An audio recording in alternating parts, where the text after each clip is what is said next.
थांनाय जिखिनि केबिनेटआव 41टा गामि होदोंमोन सनितपुर आरो बिसनाथ डिस्ट्रिक्टआव बेयावथ' जोंहा बारा गोजोननाय गैया बारु होयोबा खेबसेनो ज' होनायखौ जों मोजां मोनो बिदि 41टा होबाय थायोब्ला माने मास मोनथामजों 41टा बोसोरसेयाव 41टा होबाय थायोबा नों 1200-1300 गामिखौ खै बोसोर नांगोन गतिके बेनिखायनो खेबसेनो होयोबा मोजां जायो जाहाथे माने जिखिनि दा माबा होबाय 41टा गामि माखासे जिखिनि गामि दङ बैफोर बायसान्स जायाबा माने एसे उनफ्राव खस्थ' मोनगोन नामा जों बेखौ सानो माने सिगां केबिनेटआव 60टा गामि फैदोंमोन ओमफ्राय दाख्लैनि केबिनेटआव 41टा गामि सिगांनि जिखिनि 60टा गामि दंमोन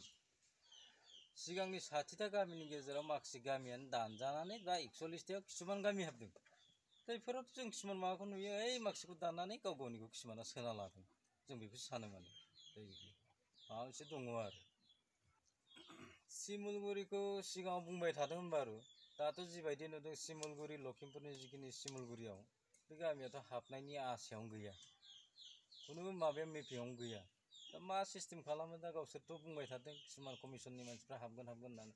दा किसुमान सिमुलगुरिनि रायजो राजाफ्राबो जोंनाव फन बुहरगासिनो जों दिनैसिम एसे गोबाव नांबोनानै जों थाफानानै बयजोंबो बर' हिसाबै थाफानानै जोंनि गामिफ्रा बेखिनिया ससेया थालांबा गावसोर बहुत दुखु मोनदों आरो मोनफ्रोम खेथ्रआव बिसोरो बहुत खस्थ' मोनबोखानाय गतिके हाबफायोबा मोजां मोनोमोन होनना बुंदों आरो बिसोरो जिखिनि बड'लेण्ड रादाबा जि खोथा बुंदों दाख्लै जिखिनि 13 तारिख नामा 13 तारिखआव जिखिनि केबिनेटआ 41टा गामि बिटिआराव हाबदों बिनि उनावसो दाउ अमा फिसिनो मोनदों होनदों बिनि सिगाङाव मा दाउ अमा फिसिनो मोनाखैमोन नामा ना जों माने बिराद माबा अबस्थायाव दंमोन नामा मा बाइक सालायनो मोनाखैमोन नामा बाइक सालायबानो हमोमोन नामा बे किसुमान माबायाव पर्टेलफ्राव किसुमान माबायाव आं जिबायदि नुयो सोंनायफ्रा माने एसे बिसोरनि सोंनाय सिस्टेमफ्रा एसे भुल आरो माने बर' हिसाबै जों आवगोलनिफ्रायनो बेयाव हादान जाबोनायनिफ्रायनो दिनैसिम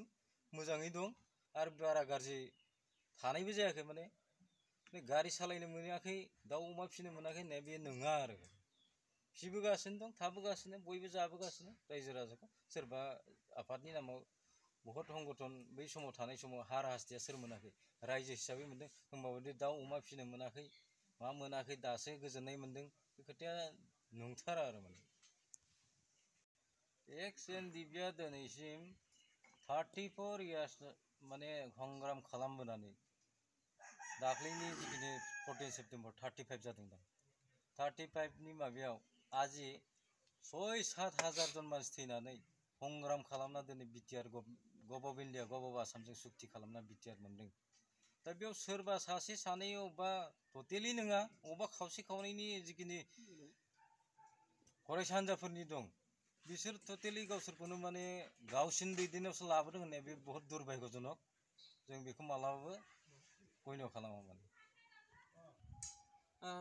नाय जिखिनि जि संग्राम जेब्ला सुक्ति जेब्ला ओमफ्राय आफादा दाजेनदों बै समनिफ्रायनो बिसनाथ डिस्ट्रिक्टआव थाबो बहुत आफादा संग्राम खालामबोनानै बहुत गोबां माने मुंख्लं जाबोबाय मुंख्लं जाबोनानै नै मुंख्लंनि बिनिमयावसो दिनै गहपुरसिम बिटिआरआ फैदों आसलथे बे बिटिआरनि मेपखौ सोर बानायामोन गहपुरसिम आंनो बानायनाय बेखौ मालायखौ मा बुंनो सोरबायाव बुंबाबो माबा गैया बे मेपखौ सोर बानायदों अलरेडि माने बराजुलि बिमाजुलि ओरै साइडजों सोर बानायजोबदों बे खना खनला बे दफ्लागर साइडआव बे मेपखौथ' आंनो बानायजोबनाय सोरबाया बुंबा बेयाव खामानि गैया बेयाव आफाद हिसाबै आफादनि थ्रुयै जों मेप बानायनायाव जोंनो दायथ' मोननाय बेयाव सोरबाया बेयाव माने क्रेडिट लाना बेयाव लाब गैया माने मावदों आमुगा आमुगा थादों होननानै बेयाव सोरनिबा सायाव सोनारबाय थाना बुंबाय थाना बेयाव लाब गैया दा बिनि बिखय जोङो बेखौनो बुंनो सानगोन जे माखासे जोंनियाव दाबो दङ केसाव थानाय माखासेफोरनियावहाय दासिमबो वारेन्टआ फैबाय थायो दासिमबो बेफोरो क्लियार जायाखै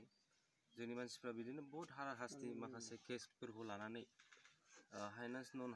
हाइनान्सनि सायावहाय सोरबा बायदिया दिनैसिम गुबुन जायगायाव खारनानै दंहैयो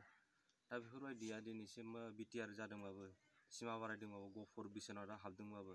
न'आव सान्ति बायदि थाफैनो हायाखै दासिमबो बिसोरो गुबुन गुबुन जायगायाव थांना दंहैयो दा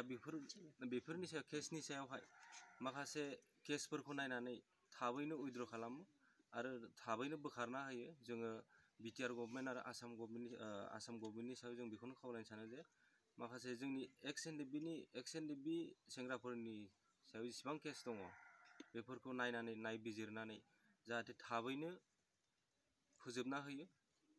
थाबैनो बिसोरबो न'आव गोजोनै संसारखौ जाफैनो हायो, जों बेखौनो लुबैयो।